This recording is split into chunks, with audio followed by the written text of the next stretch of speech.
Yes, the LaMelo Ball era in Charlotte is officially over.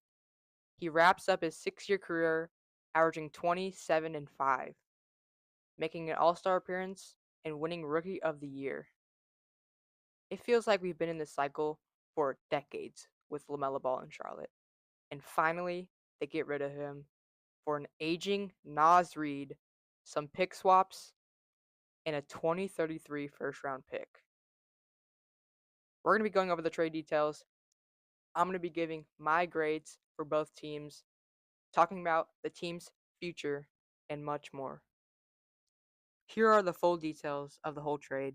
So, the Minnesota Timberwolves end up getting LaMelo Ball and Josh Green, and they send over Nas Reed, 3 future first round swaps, 3 future second round picks, and clears $32 million in cap space, and a 2033 first round pick.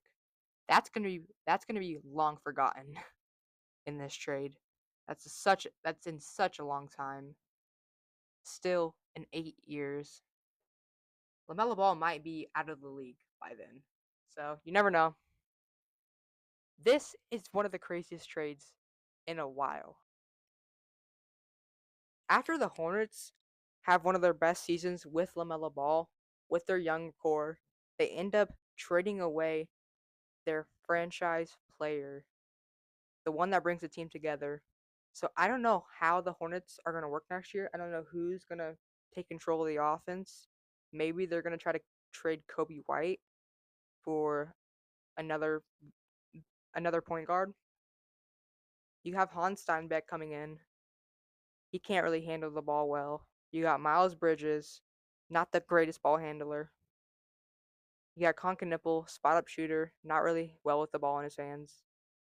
You got Brandon Miller though, who is a decent playmaker. But what is the future at the point guard position for the Charlotte Hornets? And remember, LaMelo Ball is still only 24 years of age. He's coming off one of his healthiest seasons in a while. He was a former All-Star. He can be that talent in Charlotte. I don't know. I just don't know why they would trade him right when the team's about to get good. It just doesn't seem like the right move for me. I mean, Nas Reed, he's a great player. He won 6 Man of the Year, but that's why he came off the bench. He's not going to change your franchise. You need a ball handler. The Charlotte Hornets really don't have a ball handler right now. I mean, you kind of didn't really need Nas Reed after drafting Hans Steinbeck. That kind of fits that role there. And you also have Ryan Cockburner, Musa Diabate. Where are the point guards on this offense? Can Brandon Miller hold the ball? Can Concanipple take a step forward? Maybe they go with Kobe White, who has proven to run an offense in Chicago. So there's a lot of speculations on this team. I think they're going to take a step back than what they did last year. I mean, last video I said LaMelo Ball would not be traded, and look what happens. He gets traded right after I say that. So it's still puzzling in my mind. And yes, the West keeps getting better. I mean, there's really not a lot of superstars in the East, and the Charlotte Hornets kind of just throw another superstar in the making to the West. So now the West is even more stacked.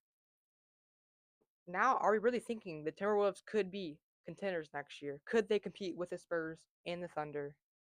I mean, I think the only reason the Timberwolves fell short these last couple of seasons because they didn't have a true ball handler on their team.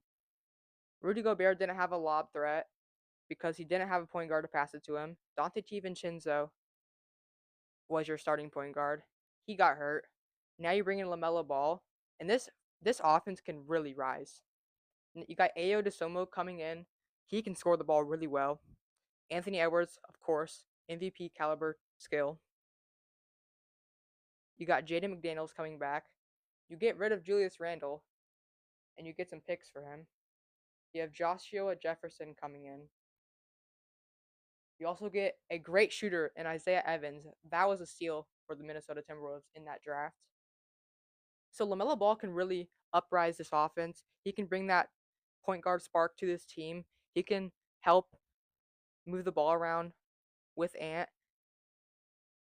And you have two 25-point scorers per game on your team in Anthony Edwards and LaMelo Ball. And don't forget, LaMelo Ball is still one of the best passing guards in this league. Over his career, he's been averaging 7 assists per game. Even as a rookie, he was one of the best passing guards in this league. So I think people kind of underrate his passing skills. And he can really change this offense for the better.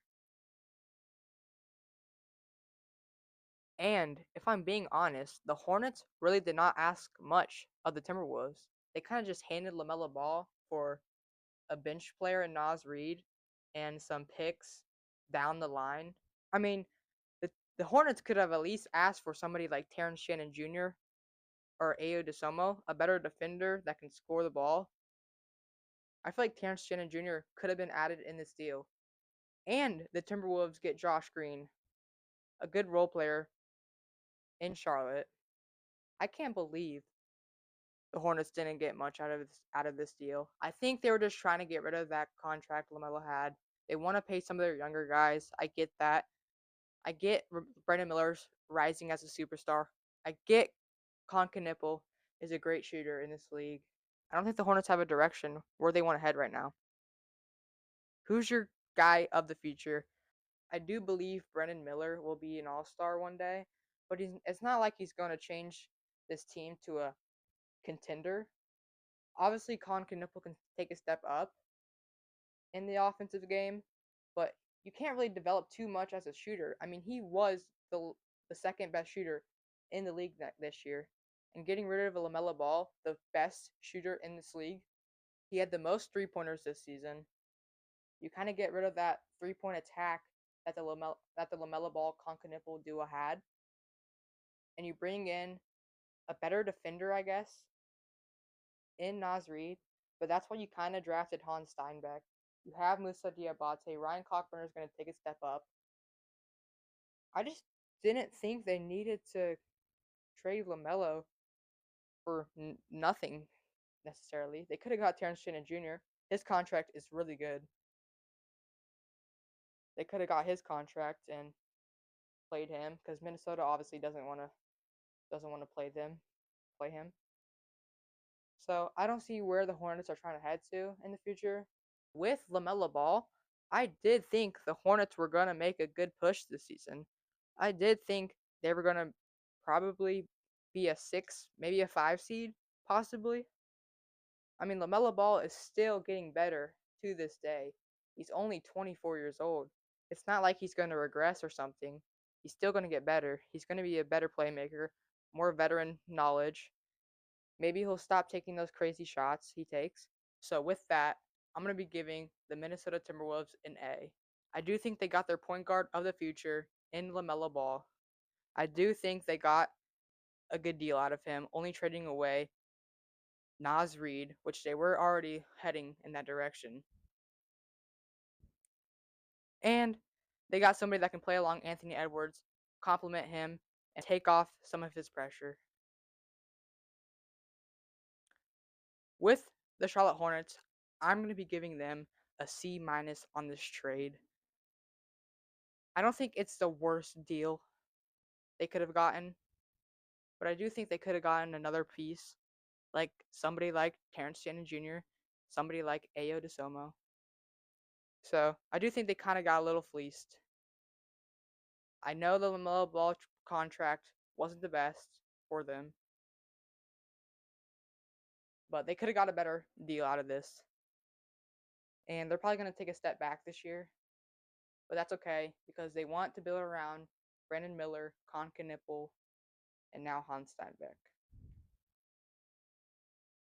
So that will wrap up today's video. This is a newer channel on YouTube, so if you have any recommendations of how I should get better or change, just let me know. I will obviously fix that for you guys. Make sure to like and subscribe this video. It would mean the world to me. I'll see you in the next one. Peace.